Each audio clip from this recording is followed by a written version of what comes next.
a 69-page playbook, which, was sort of pandemic for dummies. If you don't know where to start here and ask these questions and do these things. And apparently, if they weren't thrown into garbage bins, they sat on the shelves and collected dust.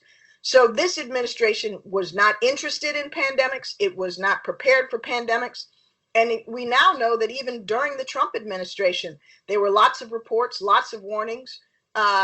Certainly the intelligence community has been warning about this for years, publicly and privately, and did so again in January. But the Council of Economic Advisors and HHS, all these other entities ran scenarios that should have been of value and use to the Trump administration. But rather than act promptly, when in early January, they learned from both the World Health Organization, which was notified at the end of December, and from the Chinese government that there was an unusual and dangerous outbreak underway in Wuhan area.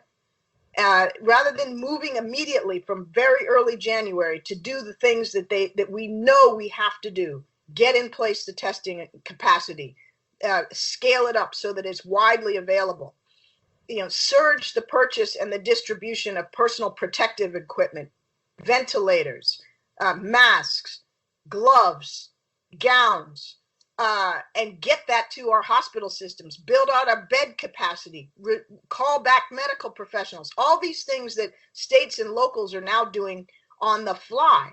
These are the things that we know we needed to do and do at the outset.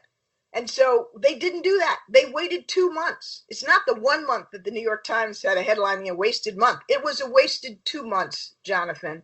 And those 2 months have meant the difference between many tens of thousands of Americans dying who might otherwise not have died. Through this whole situation, I can only imagine how you feel, given that you walked us through all of these things. You were part of the planning, part of the infrastructure to ensure that if this situation happened, the nation would be prepared. As a citizen, not part of that, I'm sitting back and thinking, where is the federal government?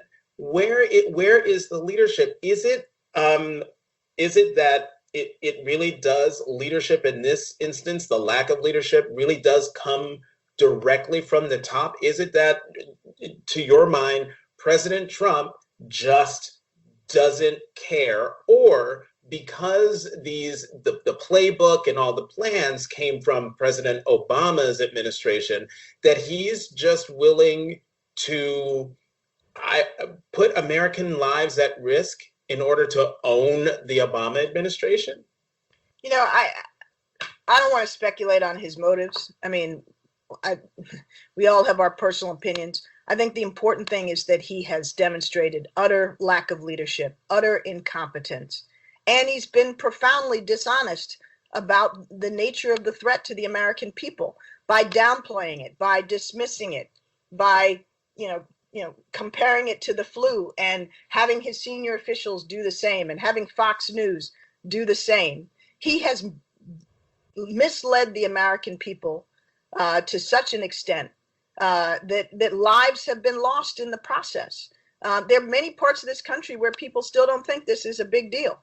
And that's why it wasn't until yesterday that the governors of Florida and Georgia and Texas, actually put in place statewide stay-at-home orders.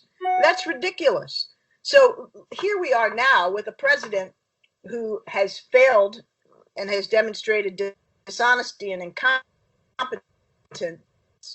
And whether that's because he didn't care or he was trying to, downplay the problem and buoy his electoral prospects mistakenly, or whether it was to buck up the markets or because he doesn't care, I don't know what it was.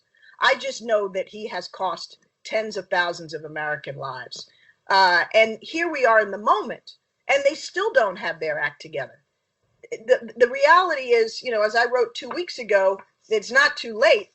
Well, we've wasted that time too, to a large extent. While testing has ramped up, it's still far, far, far from where it needs to be. There's still people all over this country who are unable to be tested, who need to be tested. We have still not fully invoked, the president has not fully invoked the Defense Production Act. The importance of that is not only to order GM, which is the only thing he's done, to produce ventilators. It's to order all of the potential capacity in the country to prioritize the production of ventilators, but also masks and gowns and gloves and all of these things in short supply. And then using the authority of the Defense Production Act, what the president and the administration ought to be doing is prioritizing the purchasing and distribution of that equipment. Because right now, basically what the president said is 50 states, 50 governors, compete against yourselves, go for it. It's like it's a free for all. And the president of the United States and the federal government could be coordinating and organizing the purchase of that equipment and making sure those places with the greatest need are getting it when they need it. And instead, they're not doing any of that. I mean, and it's outrageous. Every day we hear new crazy story. Okay, so the national stockpile is almost depleted. And, and what are we doing about it? Meanwhile, 280 million masks have been allowed to be purchased by foreigners. We are exporting masks at a time when we need them here desperately. And that's just, it's like Keystone Cops every day. But is it key? I know you don't want to get in the heads and question motives, but is it Keystone Cops, or from your experience, is it deliberate? Because for me, as a citizen, it feels deliberate. Well, I mean, even I am not prepared to say that, and maybe I should, but it's just inconceivable to me to have to state a proposition that the president of the United States is willfully trying to kill Americans. I don't want to say that. I don't want to believe that. But I do think he's playing politics. And when states like Massachusetts and Illinois and Michigan can't get the kinds of equipment that they need, and meanwhile places like Kentucky and Oklahoma are getting more than they need, you have to wonder what that's about. When the president says, DeSantis, the governor of Florida, has been doing a great job, when, he basically allowed spring break to persist and wouldn't, shut down the bars and the beaches, and, came kicking and screaming to a statewide lockdown order only yesterday, you've got to wonder what's going on.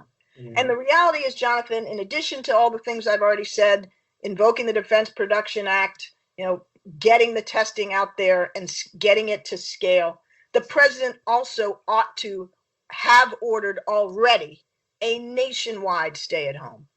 We cannot do this piecemeal. We already have the evidence, not only in parts of the United States like California, but in other parts of the world, that when you do these shutdowns early and comprehensively, it makes a difference. It saves lives and it flattens the curve. And the fact that, for whatever reason, the president has refused to do that and has essentially, created this, chaotic competition between and among states and jurisdictions, and not made any sustained effort to lead, is truly a dereliction of duty. Two people who the American people have gotten to know